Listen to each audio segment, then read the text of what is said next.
Hey YouTube, what's up? And today I'll be giving you a look at a comparison between the MacBook Pro to the right here, and the MacBook Air to the left. And this is, I believe, 2008 model of the MacBook Air. This is the 2009 model of the MacBook Pro 13-inch. Both are 13-inch models. And I'm going to give you a bit of a comparison of what they both look like side by side. And first I'm going to show you the thickness. I'm going to lower the camera to the ground.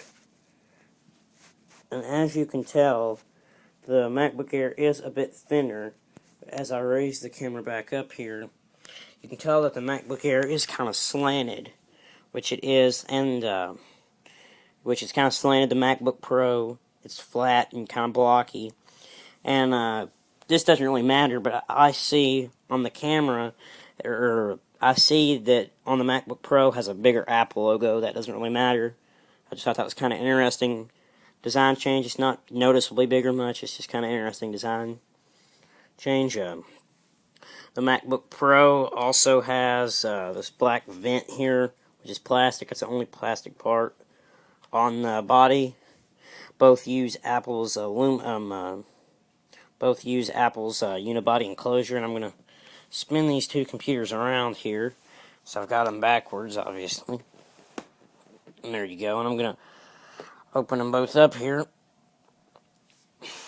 Opening them up, there is a pretty big difference. And right off the bat, the MacBook Air's display is brighter. Actually, much brighter. They both have light-up keyboards. Let me turn the keyboards both up as bright as they'll go. Keyboard and screen both. On the camera, it's kind of hard to tell, but the MacBook Air's screen is brighter, and the MacBook Pro's keyboard is brighter. Kind of a interesting switch out there. Let me show you the thickness of the screens here. They're kind of pretty thin. Both of them are pretty thin here. But let me turn them both to the side. It's not the best comparison ever. But they're both about the same thickness, but put them up side by side here. Let me get them both right up to each other here, sorry. But as you can tell, they're both... The MacBook Pro screen is probably just a bit thicker. That's the one to the right here. MacBook Pro screen is just a bit thicker, because I think the MacBook Pro screen is glass, like the MacBook Air screen, which is just a regular matte finish. Which, if you're wanting a computer with a matte finish, the MacBook Air is the only Mac that still has a matte finish screen, so that's something to think about. Let me spin these both around here. And some more on thickness here, you can kind of see without the screen laying down, the MacBook Air from this end is much thicker, or much thinner, excuse me. Much thinner. Let me turn them back on full brightness here. And also, as you can tell, the MacBook Pro has a new glass trackpad, which the whole thing is the button. So, I don't know if you can hear that, but it clicks anywhere you touch on the screen, or on the trackpad, so. And on this MacBook Pro, if you hit to the left side, it right-clicks for you. So that's kind of nice.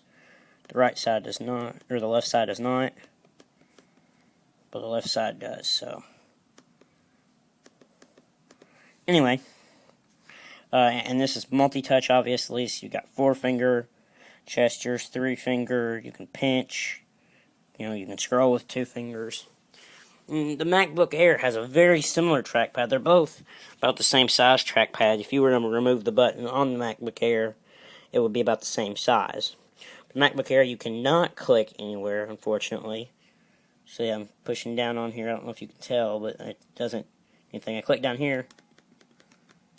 It doesn't give you that same click sound like the MacBook Pro does.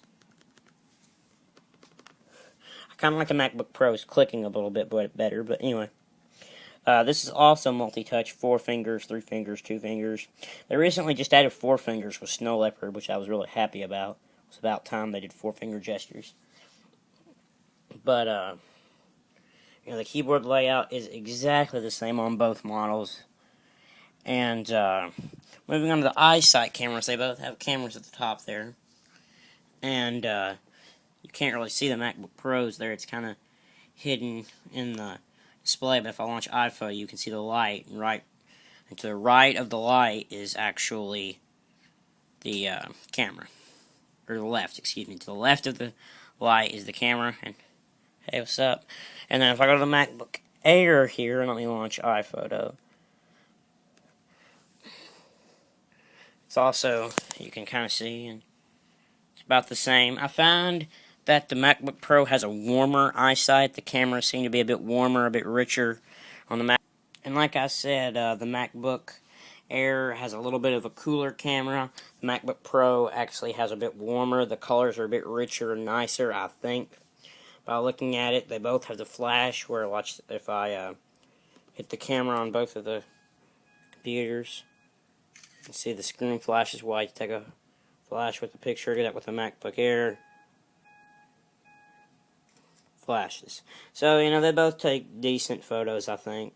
I believe they're not even a full megapixel. Apple really doesn't say how many megapixels is in the actual cameras, but I would say it's not even a full megapixel because it's just for chatting, for video mostly. But that's a little bit of a comparison there. And also, the inside is radically new from each computer. The MacBook Pro has a 2.53 gigahertz processor with a 4 gigabytes of RAM and NVIDIA GeForce GT graphics card, not sure the model number. The MacBook Air just has a 1.8 gigahertz processor from Intel, Core 2 Duo, Intel integrated graphics, nothing that great, 2 gigs of RAM. Wish there was a little bit more RAM in there, a little bit bigger processor, but anyway. They are both pretty capable computers. I like the MacBook Air, only weighs 3 pounds. You can just pick it up and go. The MacBook Pro weighs 5 pounds, so you've got it's a bit more of a chunk. That 2 pounds does make a difference, believe me. And the hard drive, the MacBook Pro has a 320 gig hard drive. The MacBook Air has an 64 gig hard drive. And that's the big difference for me. 64 gigs is not enough to do anything but your pure internet and things like that. 320 gig is enough to do some things on it. So, anyway, that's about your big difference between these two products. Hope this helps you with buying. Like I said, this is the 2008 model. I think the 2009 model has a bit more performance, but if you're going to buy either of these computers, I would say wait until the end of January. I think both of these computers have an update coming up really soon. Hopefully I'll be able to maybe not give you a demo, but tell you about them in the really near future. So anyway, YouTube, I will see you later. You have a great day. Don't forget to rate, comment, and subscribe, and follow me on Twitter. I'm ProGuy94. See you later, YouTube. You have a great day.